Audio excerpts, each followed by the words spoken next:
ये इम्तिहान अब चीफ जस्टिस ऑफ पाकिस्तान का है, ये उमर फारूक साहब का है, आमर फारूक साहब का है, या इन 6 जजेस का है? ये इम्तिहान पूरी कौम का है। जिस कर्ब से ये कौम गुजर रही है, जो आइन और कानून के साथ 2 सालों में हो रहा है। हम तो स्टोरी शुरू कर रहे हैं इस लेटर से कि ये लेटर आ गया और इससे कोई बयानिया बन गया। ये कोई पहला लेटर नहीं है। कितने लेटर इससे पहले उन्होंने आमिर फारूक साहब को लिखे, अता बंदयाल साहब को खत लिखा, उनसे मुलाकात की। उस मुलाकात के अंदर कौन कौन मौजूद था, तो सारे लोग जो रेलेवेंट हैं वो अवेयर हैं कि क्या हो रहा था। और फिर पाकिस्तान की कौन कौन सी हाई कोर्ट ने ये रिमार्क्स दिए कि आप जाके प्रेस कॉन्फ्रेंस कर लें, हम जमानत देंगे तो आपको नहीं छोड़ा जाएगा। ये इस्लामाबाद हाई कोर्ट कौन नहीं सिर्फ इस्लामाबाद ने नहीं दिए, दीगर high court, Peshawar high court ने भी ये रिमार्क्स दिए। प्रेस कॉन्फ्रेंस इधर से थी जी, पेशावर हाई कोर्ट ने भी रिमार्क्स दिए, लाहौर हाई कोर्ट ने भी रिमार्क्स दिए, बलोचिस्तान हाई कोर्ट ने भी रिमार्क्स दिए। तो ये कोई ये बात नहीं, मसला दिया ना, मसला ये है कि शौकत सदीकी साहब की आज हम बात कर रहे हैं। शौकत सदीकी साहब ने आपसे कुछ देर पहले टीवी पे बैठ के कहा है कि मैं इनकी हमायत करता हूं इनके मुतालबे की। वो तो इनके साथ खड़े हैं। देखिए मसला ये है कि ये मसला ये है, 2 चीजें सर। देखिए 2017 भी है, 2018 भी है, 2019 भी है, 2020, 21, 22 भी है।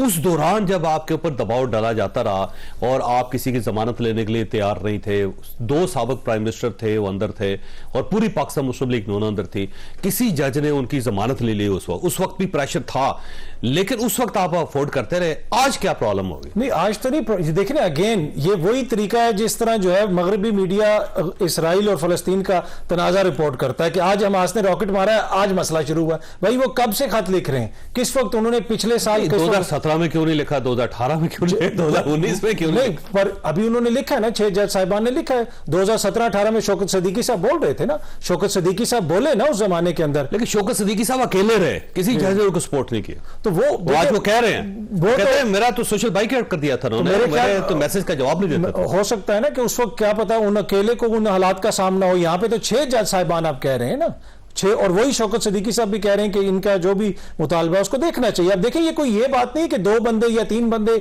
या कोई वकील या 2 वकील कह रहे हैं।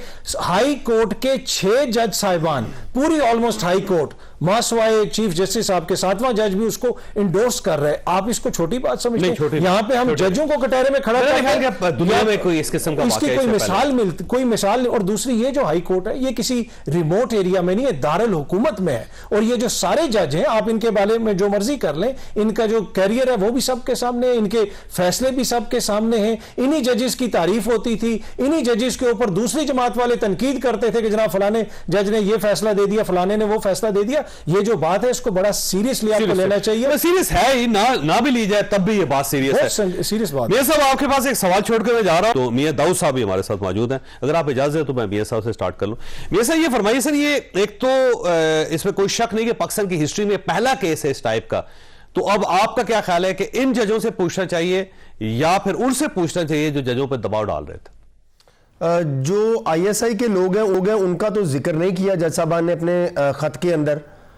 हमारे पास जज साहबान के नाम और इनका खत और इनके खत के मंदरजात मौजूद हैं, जो मुमकिन है कि बिल्कुल दुरुस्त हो। जज साहबान बिल्कुल दुरुस्त बात कह रहे हो, इसमें कोई दूसरी राय नहीं है। पाकिस्तान की अदालती और सियासी तारीख जो है वो उसमें ऐसी मिसालें मौजूद हैं जब इंटेलिजेंस ऑपरेटिव ने पाकिस्तान के अदालती फैसलों में मुदाखलत करने की कोशिश की है, इसमें कोई दूसरी राय नहीं है। शौकत अजीज सिद्दीकी साहब का केस हमारे सामने मौजूद है। अब जो इस तनाज़े का हल निकल सकता है सर, ये 6 जजेस हैं, बल्कि 7 जजेस हैं, लेकिन अदालती मुदाखलत जो है वो प्राइम सब्जेक्ट उस इशू में भी था और इस इशू में भी है।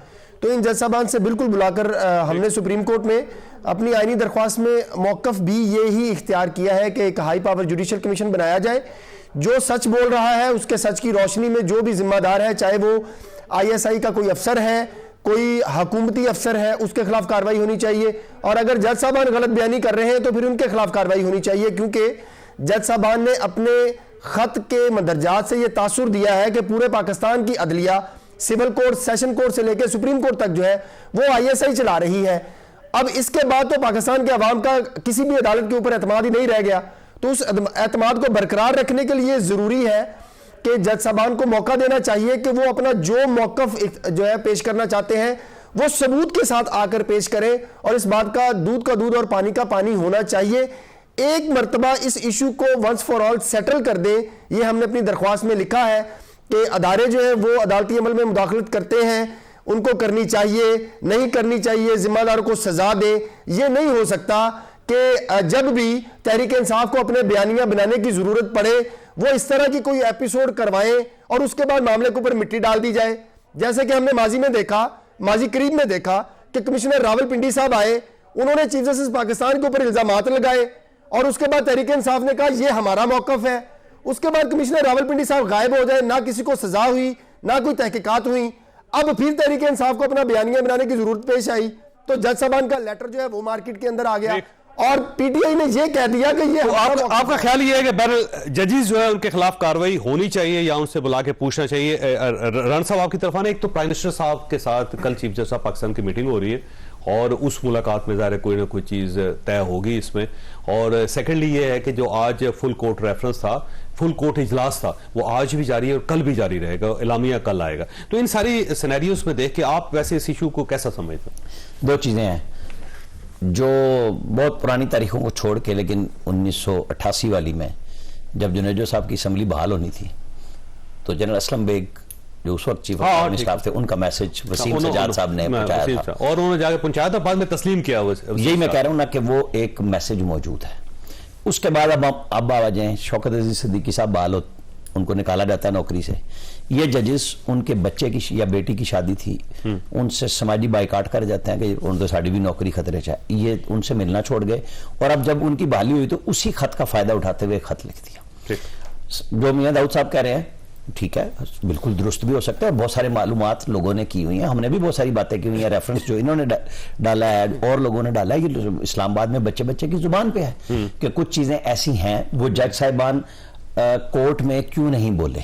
ठीक है, खत जो लिखा तो ये आमिर फारूक साहब के ऊपर है और उमर अता बंदयाल पे और एजाजुल हसन पे है। अब एजाजुल हसन वो साहब थे जिनके बतौर सुप्रीम कोर्ट जज बैठे हुए मैं हमेशा कहता था कि वो नैब पे असरअंदाज हुए पनामा में कि आपने फीता नहीं खोलना जीआईटी की रिपोर्ट का, ऐसा ही भेज दो मैं जानूं, और जीआईटी क्योंकि उसके निगरान जज भी वही थे एहतसाब अदालत के, ये अदलिया ने अदलिया पे दबाव डाला, इसका भी एहतसाब नहीं हुआ क्योंकि एक चीजें फैक्ट थी सामने थी। आज जज कह रहे हैं कि कुछ लोग, किसी को भी ये इजाजत नहीं होनी चाहिए वो बेडरूम में जाए या उनके कोर्ट रूम में जाए, सीधी सी बात ये है।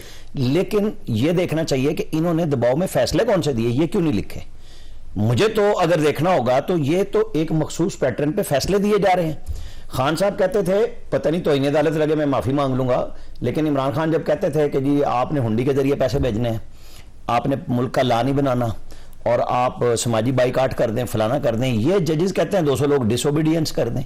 मतलब जजेस को फैसलों में बोलना चाहिए ना, ये गुफ्तगू क्या थी, क्या ये सब चीजें एक मिला के देखी जाएंगी। लेकिन चीफ जस्टिस ऑफ पाकिस्तान जिन पे, लेकिन इसमें छोटी सी चॉइस आप बिल्कुल इसको जजेस ने हर दरवाजे पे दस्तक दी, उन्होंने अपने चीफ जस्टिस को खत लिखा, मैं यही कह रहा हूं साहब को खत लिखा, देखें अब काजी साहब से मिले, अब काजी साहब जीरो जज थे, ठीक उमर अता बंदयाल के दौर में ये जो आज मोहसिन अख्तर कियानी साहब के बारे में कह रहे हैं तो काजी फायजीसा साहब को तो कोर्ट ने लिख के कहा था आपने फलाने का केस ही नहीं लेना। तो अगर आपके फैसले मुसलसल एक के हक में तो आपको भी नहीं सुनने चाहिए, आपको चाहिए कि हमारे ऊपर था फलाना था बताएं। मैं समझता हूं काजी साहब के ऊपर जितना भी प्रेशर आया उन्होंने आज फुल कोर्ट बिठा के ये साबित किया कि वो गैर जानिबदार हैं, वो किसी के प्रेशर में नहीं है। उमर अता बंदयाल साहब से सारी दुनिया मैं जज कहते थे कि जी फुल कोर्ट बुला लें, मुतनाज़ा हो रहे हैं, आप इलेक्शन के ऊपर फैसला कर लें, फुल कोर्ट बुला लें, नहीं बुलाई, अक्सरियत भी थी उनकी।